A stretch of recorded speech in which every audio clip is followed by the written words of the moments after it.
I'm Chris Carter of the Locked On Steelers podcast. The Steelers added a new safety in Deshon Elliott. Who is he? What's he going to do? And how does this help Minkah Fitzpatrick? All that here and more on the Locked On Steelers podcast. It's the Friday edition. Chris Carter here. Let's get into it. You are Locked On Steelers, your daily Pittsburgh Steelers podcast, part of the Locked On Podcast Network, your team every day.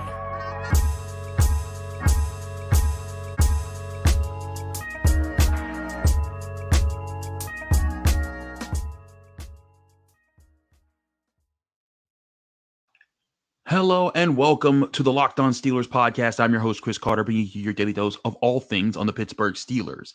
As always, you can find the show on your favorite podcasting apps and on YouTube. Like this video if you enjoy it. Subscribe to this channel to get all of your daily Monday through Friday episodes on your Steelers, because we're your team every day here on the Locked On Steelers podcast. Today's episode is brought to you by FanDuel.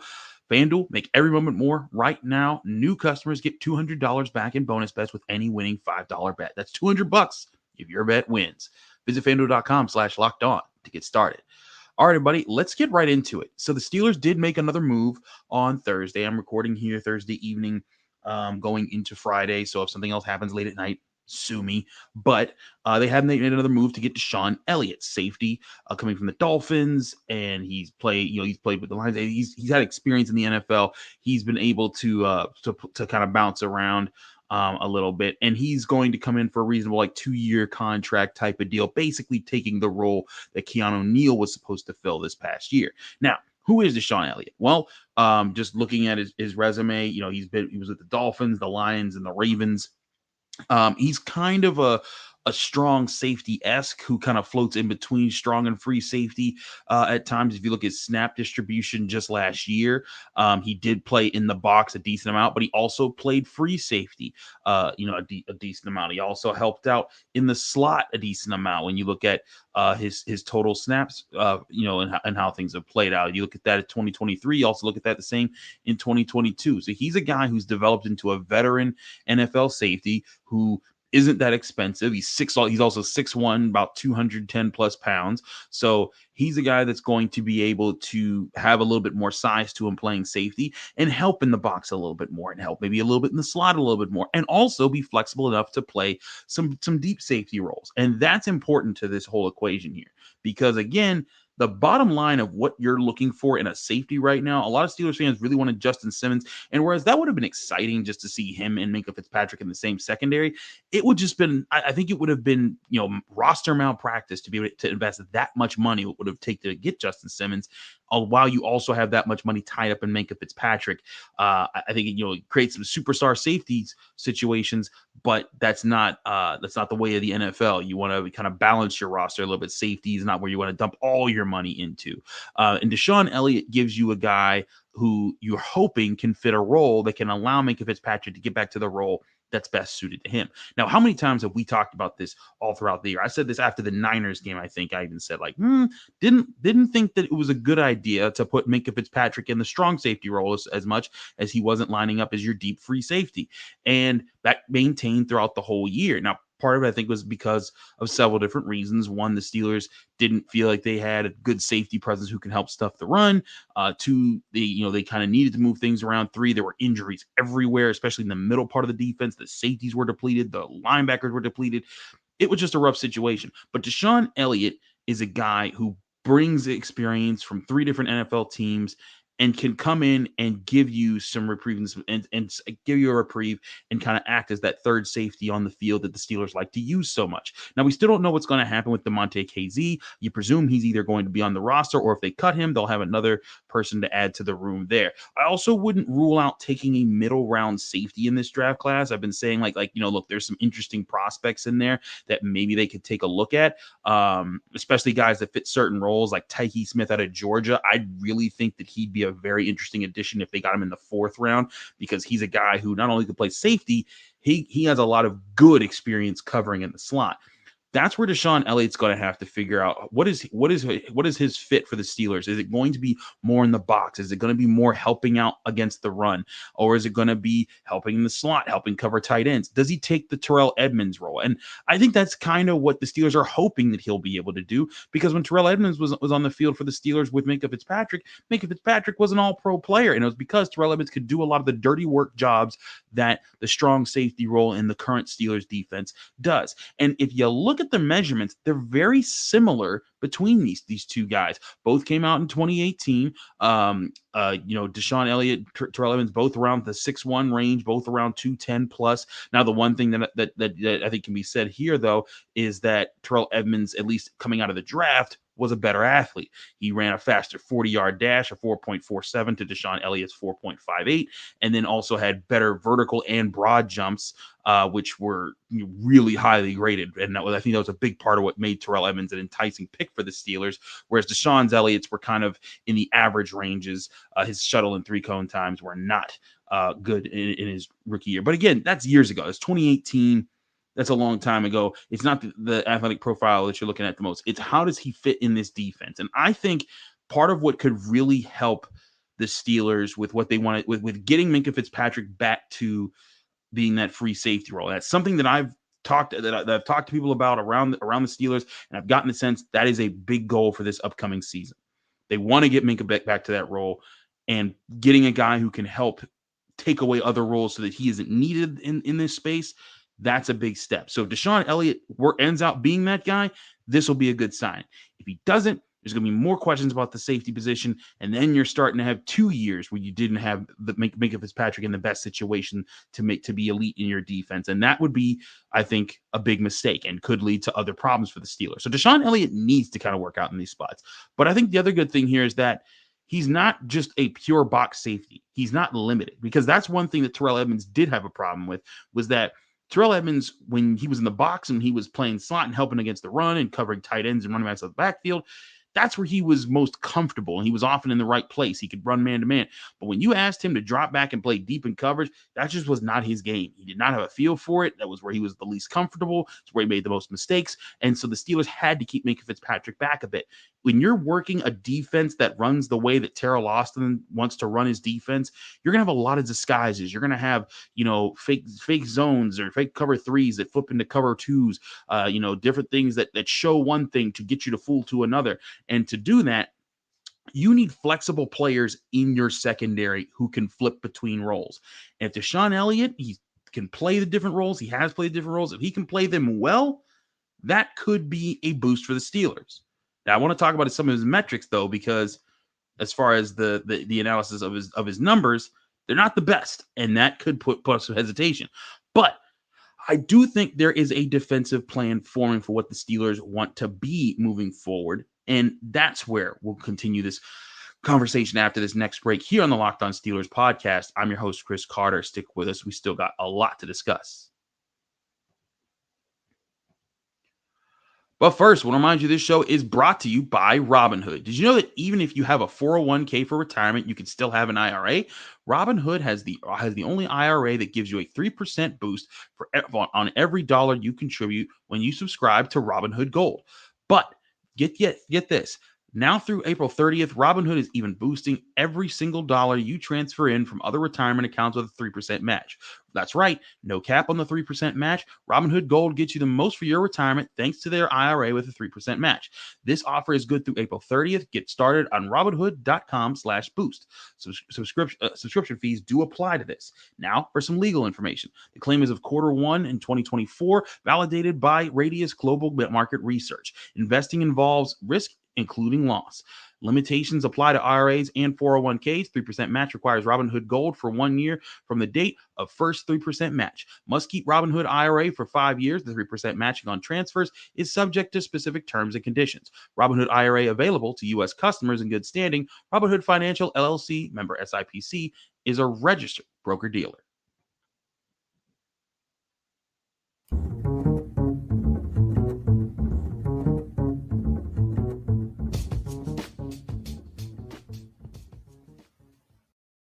Back here on the Locked On Steelers podcast, I'm your host, Chris Carter. We're here again talking about the Steelers' move to Deshon Elliott and what it does for the rest of this Steelers defense and what's coming with this new defensive plan they're putting together. Now, full disclosure, for those who are probably, if you haven't been able to keep up all week long and you're watching on YouTube, you're like, Chris, where the heck are you? That's not your normal place. I'm here in Washington, D.C., covering the ACC tournament where Pitt just won its quarterfinal game and is headed to the semifinals to play North Carolina. So that will kind of dictate where we're at for the next couple of days. And who knows, if Pitt punches its ticket in the March Madness, I'm doing this next week too. So work with me here. But happy to do that because it's a lot of fun, and I love my job at the Pittsburgh Post-Gazette. And college basketball is just awesome. But let's get back to football. And we'll talk about this defense a little bit more in depth because the Steelers, the way that if you watch them on tape and the way that their defense wants to move and how they want to create interceptions, they want to put their best playmakers in the secondary in situations where they can be the ones who fool the quarterback and get intercept and make the big play and create the turnovers. And when they were playing at the higher clip, clips of the past 4 to 5 years or even 6 years. I think if you go back to, I guess that'd be 5 years, going back to 2019. It's been because they put those guys in those situations and they had role players around them to help them be in those situations. Like for example, Minkah Fitzpatrick when he had Terrell Edmonds. When Terrell Edmonds could play a role really well, Terrell Edmonds, everyone will agree, not a good first round pick. Was the Steelers could have gotten so many other things with that draft pick, including Lamar Jackson, and that didn't work out. But Terrell Edmonds was a solid safety for what he was asked to do. He was a strong safety. He played underneath a lot. He helped against the run. He helped take away tight ends. There were times he'd line up with Mark Andrews, the Ravens tight end, and go one-on-one on a deep shot down the field and blanket him and take him away. That was a big role that he had for the Steelers that kind of went unsung because he just didn't get interceptions and he didn't make highlight plays. And that was fine for the Steelers. It wasn't fine in 2018 when it was just him there. But in 2019, when they got Minkah Fitzpatrick, I think everyone started to see, oh, this guy is good. He's just not a free-ranging safety that can create all the turnovers. That's what Minkah Fitzpatrick is. But when you let go Terrell Edmonds and he's not in the system anymore, and then you have Donte Jackson, who's more of a free safety who can hit hard but isn't really a strong safety per se, and then Keanu Neal comes in and he was kind of here and there and he was injured a lot. That kind of created some problems for the Steelers. I think it created some continuity issues at safety, which created continuity issues across the field. Because as one thing that I've always said for years is just one of my old tenets that I live on with the Steelers. The best Steelers teams are strong up the middle. They have a good defensive line in the interior. They have a good middle linebacker, inside linebacker who can lead the group from there, and they have a great safety who can cover the middle part of the field and kind of do that. And you still have other pieces, great edge rushers, great corners, whatever. But that's a big part of what I think makes a lot of the best Steelers teams is their ability to control the middle part of the field. And I think what the Steelers want to get to the point is being able to have guys who can stuff the run enough that they can force more of those third and longs, and then have those guys in the middle part of the field who can still help against the run and make tackles underneath, but also be good in coverage enough to cause problems there. And if the pass rush is getting home, or at least forcing the quarterback to throw early, that gets you more opportunities to create turnovers, to take advantage of bad passes. And we saw that sometimes in this past year, but I think that if Minkah Fitzpatrick was allowed to be more in that robber role a little bit more, where even if he's not the deep safety, he's just floating around, he creates more of those. And when he creates more of those, the Steelers are just a much better team. They're feeding off that turnover energy. They're creating more opportunities for themselves.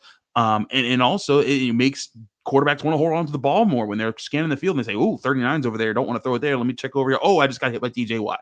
That kind of stuff is what makes great defenses great, is when you have players at different levels helping that out. But again, you have to let the great players be great. It's a big reason why I think Alex Highsmith is signed by the Pittsburgh Steelers. He's a very good player in his own right. But when Alex Highsmith's on the field, if you double team TJ Watt, you better have a guy that's ready to block him, and because he can bring it. I think that's one thing that the Steelers love about him. You think about Cam Heyward. Cam Heyward was at his best with the Steelers when he had Stephon Tuitt next to him, because the two of them, you had to pick your poison. You couldn't just double up on one and leave the other in just on with someone that you didn't trust. And so it forces offenses to tough decisions. So I think with the defense, they want to get back to the place where they're forcing more of those tough decisions, where there's not a weakness on the team that you can continue to pick at. Now, again, you look at Deshon Elliott's coverage numbers. They're not great. I'm not gonna. That's why I'm not saying this is a home run signing or anything like that, or even a double of a signing. I think this is just a solid hey, he's a role player. He'll play a role. Let's see how he fits in that role before we deem this a good signing or whatever of that case. But if you look at his coverage numbers last year, he gave up 24 catches on 36 targets. That's a completion percentage of 66.7. Not good. He gave up 3 touchdowns, and it didn't have an interception, did have 6 passes broken up, but all in all, allowed 110.2 of a passer rating when he was targeted. And that's where I think the Steelers need to try to make sure that he's in the most opportune situations to make that happen. Now, I'm not going to lie to you and say that I've studied a whole bunch of Deshon Elliott tape right now. Again, I'm flying really fast out here in DC, trying to get everything done, keep these shows up to date with you guys, and keep track of what the Steelers are doing, and do my own studying while also covering Pitt basketball. So and that's tough. But at the same time, I do try to just keep on my homework as far as who is this guy. Now, if Deshon Elliott is a guy who, when he's covering a running back out of the backfield or he's playing underneath, that's when his coverage numbers are up, and maybe it's just the deep coverage numbers that are holding him back. That's a whole other ball game, because then that's exactly what you want him to be able to do. But again, I haven't had the time to do that. That's something I'm going to try to do in the coming weeks as we continue to just go through free agency and see what other moves the Steelers are trying to do and how things fit. But if Elliott can handle that underneath role and can help take that on, and it might even take the Steelers also getting another player to help at safety that can do this as well. But if he can help there, and as well as be just decent enough when they're moving everything around on the defense, and they're disguising things, and he can drop back into deep coverage and make an interception if a bad pass is thrown his way. If he can just do that, that can do a lot for this defense, because then your safety rotation becomes back into being a major plus factor for you. You've added Patrick Queen, and you're hoping that Landon Roberts and Cole Holcomb can be a healthy group with him, and that's a strong linebacker group. You still got the best edge rushing duo in the NFL in Alex Highsmith and TJ Watt. You got Joey Porter Jr. now with Donte Jackson at cornerback on the outside. You still need a slot corner, but again, you have a lot of interesting pieces to this defense. And to me, this defensive plan is forming to get, again, Minkah Fitzpatrick back to being an X-factor safety, as well as getting other players to kind of fit into certain roles while letting the stars be the stars. And the stars right now, TJ Watt, Minkah Fitzpatrick, and I'd throw in Cam Heyward there as well. I think he's still in that range. He was injured last year, which held him back. But the 2 seasons before that, he had 10+ sacks in both of those years. So I'll keep him there. But does Joey Porter Jr. emerge in that regard? Does Patrick Queen emerge in that regard? Does Keanu Benton emerge in that regard? Those are other things that can happen here. Alex Highsmith, another, I think, really good playmaker, and a game changer in those situations. But the question will be, can they find more guys to step up and be stars who can take on those roles moving forward? And can they also make sure that they're signing the guys and adding the guys who are going to be the role players that allow them to be those stars? Those are all things that the Steelers have to be cognizant of. I think that they are. I think that they're trying to smartly build their roster right now. And I don't think that they're done building their roster, at least in free agency. We know they're not done because the draft is still coming. But what other moves could they be looking at? That's what we'll talk about next here on the Locked On Steelers podcast. But first, I want to remind you, this show is also brought to you by FanDuel Sportsbook, the #1 sportsbook in America. Say goodbye to busted brackets, because FanDuel lets you bet on every game of the NCAA tournament. Whether you're betting on a big upset on a one or on a 1 seed, or on a 1 seed to actually keep the chalk and run it to the championship, it's time to go dancing on America's #1 sportsbook, and that's FanDuel. Right now, new customers get $200 back in bonus bets if your first bet of $5 or more wins. That's $200 that you can use on point spreads, money lines, or even to pick who's going to win it all. Just visit FanDuel.com/lockedon and bet on college hoops until they cut down the nets. That's FanDuel.com/lockedon for new customers to get $200 back in bonus bets if your first bet of $5 or more wins. And that's on FanDuel, America's #1 sportsbook.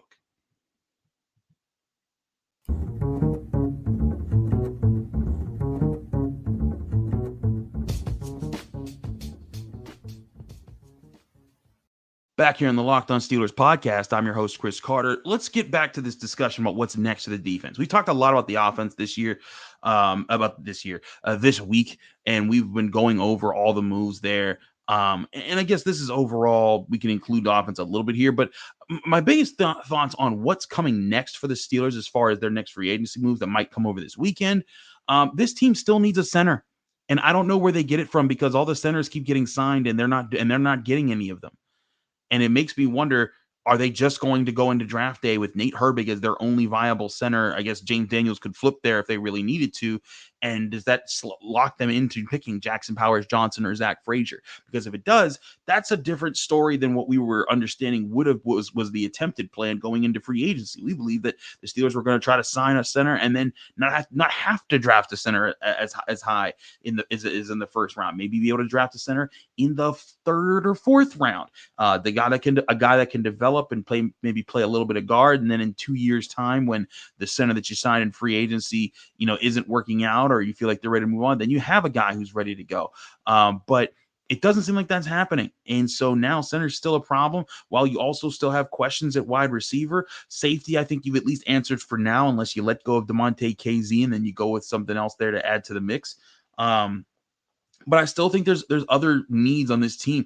I still think this team needs another young, powerful defensive lineman to pair with Keanu Benton for the future. Again, DeMarvin Leal, maybe he shapes into form this upcoming offseason. But if you're the Steelers, you can't bank on that. I think you gotta find a way to add to that. So defensive line. I'd say linebacker is a bit of a breakdown because of the Patrick Queen stuff signing. I think that he's your leader for the time being. Maybe you get another guy in the later rounds who you see if he can beat out Mark Robinson and be that fourth option or even that third option if Cole Holcomb isn't healthy for the start of the season. Those are all things that you can look at there. Then as well as also for cornerback, when you look at what they're trying to do, Donte Jackson, as I said on yesterday's show, I think Donte Jackson can be still a solid number 2 corner in the NFL. He can be part of a system. He can make smart plays, and he can use his NFL experience to put himself in good positions across from Joey Porter Jr.